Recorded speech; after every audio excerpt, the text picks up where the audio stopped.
আর BJP কি তাহলে মুসলিম ডাক্তারদের দ্বারা চিকিৎসা করাবে না? কারণ বিজেপির যে অফিসিয়াল পশ্চিমবঙ্গের যে ফেসবুক হ্যান্ডেল, সেই ফেসবুক হ্যান্ডেলে একটি পোস্ট এবং বিজেপির কিছু অন্ধভক্ত যারা চাটুকার, যারা এই বিজেপির সাম্প্রদায়িক নেতাদেরকে অনুসরণ করে, তাদের দেখে যেটা বোঝা যাচ্ছে যে তারা আর কোনো মুসলিম ডাক্তারকে দিয়ে চিকিৎসা করাবে না। বন্ধুরা, এতদিন যে সমস্ত মানুষ সাম্প্রদায়িকতার বারবার নজির গড়েছে, একটা সাম্প্রদায়িক বিষের বারবার উদাহরণ হিসেবে তুলে ধরেছে, আমরা যারা গণতান্ত্রিক দেশের ধর্মনিরপেক্ষ মানুষ তাদেরকে একটা জিনিস উদাহরণ সহকারে বুঝিয়েছি। যারা সাম্প্রদায়িক মনোভাবাপন্ন, যারা সাম্প্রদায়িক বিষ ছড়িয়ে আসছে সমাজে, তাদেরকে কিছু উদাহরণ দিচ্ছি। এবং সেই উদাহরণগুলো কি কি?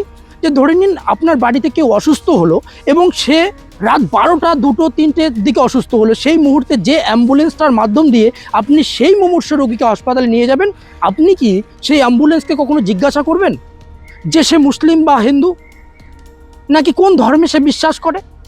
আপনি কি যখন আপনার বাচ্চা অসুস্থ হয়ে যাবে, আপনার বাচ্চা রোগাক্রান্ত, সেই মুহূর্তে যখন যে ডাক্তার চিকিৎসা করবে, আপনি কি সেই ডাক্তারকে জিজ্ঞাসা করবেন যে সে ডাক্তার হিন্দু কিনা মুসলিম? জিজ্ঞাসা করবেন না।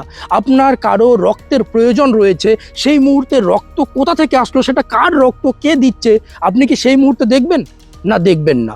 আর সেই উদাহরণগুলো কিন্তু এতদিন থেকে আমরা সাম্প্রদায়িক মানুষগুলোকে দিয়ে আসছি।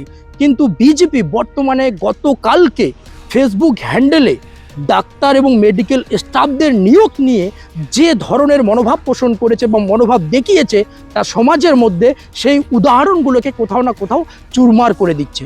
বন্ধুরা, ঘটনা কি হয়েছে আজকের দিনে? এই যে 23 তারিখ, পশ্চিমবঙ্গের মধ্যে মেডিকেল স্টাফ এবং ডাক্তার নিয়োগের একটা বিজ্ঞপ্তি আগে বেরিয়েছিল, তাদের ফাইনাল ডকুমেন্ট ভেরিফিকেশন ছিল আজকে। আর সেই যে ডিস্ট্রিক্ট ওয়াইজ সিলেক্টেড লিস্ট, সেই সিলেক্টেড লিস্টের মধ্যে দক্ষিণ দিনাজপুরের একটি লিস্ট বিজেপি তুলে নিয়ে ফেসবুকে পোস্ট করে সেখানে যে সাম্প্রদায়িক মূর্খতার পরিচয় দিয়েছে, সেটা এক ধরনের নির্লজ্জ বেহাপনা নিদর্শন। কি লিখেছে ফেসবুকে আমি আপনাদেরকে বলবো, তারপরে তথ্য প্রমাণ সহকারে এটা আপনাদের কাছে পরিষ্কার করব এবং বিজেপির এই অন্ধভক্ত চাটুকারীদের দেখিয়ে দেবো যে তারা ভুল বলছে, তারা আসলে মূর্খতার পরিচয় দিচ্ছে। স্ক্রিনে আপনারা দেখতে পাচ্ছেন, এখানে বিজেপি পোস্ট করে কি লিখেছে যে দক্ষিণ দিনাজপুরে মেডিকেল অফিসার নিয়োগের তালিকাটা দেখুন। মানে তারা মানুষকে বোঝাচ্ছে যে তারা কোনো মহৎ কিছু করে দেখাচ্ছে। ওবিসি সংরক্ষণের আড়ালে নিয়োগ প্রক্রিয়া বিকৃত করে সরাসরি মেধার উপর আঘাত করছে তৃণমূল সরকার। সামাজিক ও শিক্ষাগতভাবে পিছিয়ে পড়া মানুষদের অধিকার নিশ্চিত করার নামে স্বজন পোষণ, রাজনৈতিক সুবিধা বন্টন করে প্রতারণা করছে। নিয়োগ প্রক্রিয়া স্বচ্ছ করতে এবং বাংলার হারানো গৌরব ফিরিয়ে আনতে দুধেল প্রেমী মুখ্যমন্ত্রীকে বিসর্জন করুন। অবশ্যই বিজেপির কিছু অন্ধভক্ত চাটুকার আছে, যারা আমি কিছু ভিডিওতে বলেছিলাম যে নরেন্দ্র মোদী যদি কোনো জায়গায় পায়খানা করে রাখে, সেই মল দেখে এই অন্ধভক্তরা অমৃত ভেবে খেয়ে নেবে। তো ঠিক একই রকম বিজেপির অফিসিয়াল ফেসবুক হ্যান্ডেলে এই ধরনের পোস্ট দেখার পর অন্ধভক্তরা কি ধরনের পোস্ট করছে আমি আপনাদেরকে সেটাও দেখিয়ে দিচ্ছি। কি লিখেছে ইনি এখানে সরাসরি বলছে 14 জন মুসলিম ডাক্তারকে নিয়ে কটাক্ষ করছে, উনি একটা সমাজকে নেগেটিভ বার্তা দেওয়ার চেষ্টা করছে। আসলে আমি এই অন্ধভক্ত বিজেপির সাম্প্রদায়িক মনোভাব, আপনার ন্যূনতম শিক্ষায় আপনি কি এটা অনুধাবন করতে পারেন বা এটা ফিল করতে পারেন যে একজন ডাক্তার হতে গেলে তাকে কতটা পড়াশোনা করতে হয়, কতগুলো পরীক্ষায় উত্তীর্ণ হওয়ার পর একজন ডাক্তার সৃষ্টি হয়? আর আপনি সেই ডাক্তার মেডিকেল স্টাফ নিয়োগের ক্ষেত্রে রাজনীতি খুঁজছেন, সেখানেও ধর্ম দেখছেন। এতটা নির্লজ্জ বিজেপি ছাড়া অন্য দলের মানুষ হতে পারে না, এটা তার একমাত্র নিদর্শন।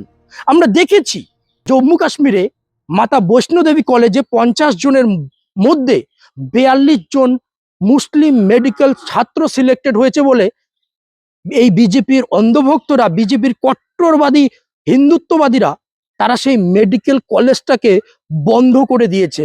আমরা আর কি উদাহরণ রাখতে পারি যে এই বিজেপিরা সাম্প্রদায়িক ঘৃণা ছড়াতে ছড়াতে নির্লজ্জতার সমস্ত সীমা পার করে দিতে পারে? বন্ধুরা, এই জায়গায় বিজেপিকে আমি বারবার মূর্খ কেন বলছি, আপনারা আর একবার লিস্টটিকে ভালো করে ফলো করুন। এখানে দেখতে পাচ্ছেন যে লিস্টের অবশ্যই 14 জন মুসলিম ডাক্তার বা মেডিকেল স্টাফ সিলেক্টেড হয়েছে, সেটা একটা ডিস্ট্রিক্টের ক্ষেত্রে দক্ষিণ দিনাজপুর। কিন্তু সেই সিলেক্টেড স্টাফ অ্যান্ড ডাক্তারদের পাশে ওখানে পরিষ্কার লেখা আছে কাস্ট। কাস্ট কি লেখা আছে? জেনারেল। মানেটা কি? জেনারেল মানেটা কি? যে তারা প্রত্যেকেই কোনো সংরক্ষণের মাধ্যমে সিলেক্ট হয়নি, তারা সিলেক্টেড হয়েছে নিজের মেধার ভিত্তিতে, নিজের যোগ্যতার ভিত্তিতে। আর এই বিজেপির অন্ধভক্তরা সেটা দেখতে যায়নি। এখানে পরিষ্কার লেখা আছে জেনারেল ক্যাটাগরি সিলেক্টেড হয়েছে। আমি দেখাবো আর একটা, ঠিক তারা যেরকম দক্ষিণ দিনাজপুরের লিস্টটা প্রকাশ করেছে, আমি আপনাদের সামনে পশ্চিম বর্ধমানের লিস্টটা প্রকাশ করব। আপনারা একটু চোখ বুলিয়ে দেখুন। আচ্ছা, দেখছেন এখানে তাহলে প্রত্যেকেই কারা? নামগুলো যদি তারা দেখে, তারা তো নাম এবং এই বেশভূষা দেখতেই পছন্দ করে, বাকি তাদের যোগ্যতা, তাদের এলিজিবিলিটি, তাদের কতটা কি কঠোর পরিশ্রম লেগেছে সেগুলো তারা দেখতে চায় না। তারা কতটা সৎ, কতটা শিক্ষিত সেগুলো তারা দেখতে চায় না। তারা দেখে নাম, টাইটেল, বেশভূষা, খাদ্যাভ্যাস। এটাই হচ্ছে বিজেপির আসল চরিত্র। তো এই জায়গায় যদি আপনারা টাইটেলগুলো দেখছেন পশ্চিম বর্ধমানের, তাহলে আপনারা কি ভাববেন? কিন্তু না, আমরা ধর্মনিরপেক্ষ দেশের ধর্মনিরপেক্ষ মনোভাবাপন্ন মানুষ। আমরা কখনো জাত পাত, টাইটেল, বেশভূষা, খাদ্যাভ্যাস দেখে কখনো মানুষ নির্বাচন করি না। ডাক্তার তো কখনোই নয়।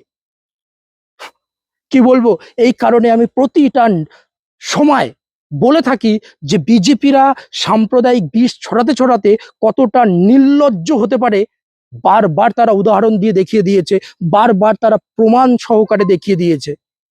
আমি আপনাদের সামনে সেই রিপোর্টটা একটু তুলে ধরবো, আপনারা দেখুন। টোটাল মেডিকেল স্টাফ 2788 জন, তার মধ্যে আনরিজার্ভড 1317 জন, এবং শিডিউল কাস্ট 652 জন, শিডিউল ট্রাইবস 186 জন, ওবিসি ক্যাটাগরি এ 317 জন, ওবিসি ক্যাটাগরি বি 220 জন। আর আপনারা ভালো করেই জানেন, এটা আবার নতুন করে বলার প্রয়োজন নেই, যে ওবিসি ক্যাটাগরি বিতে শুধুমাত্র মুসলিম সম্প্রদায়ের মানুষরা পড়ে না।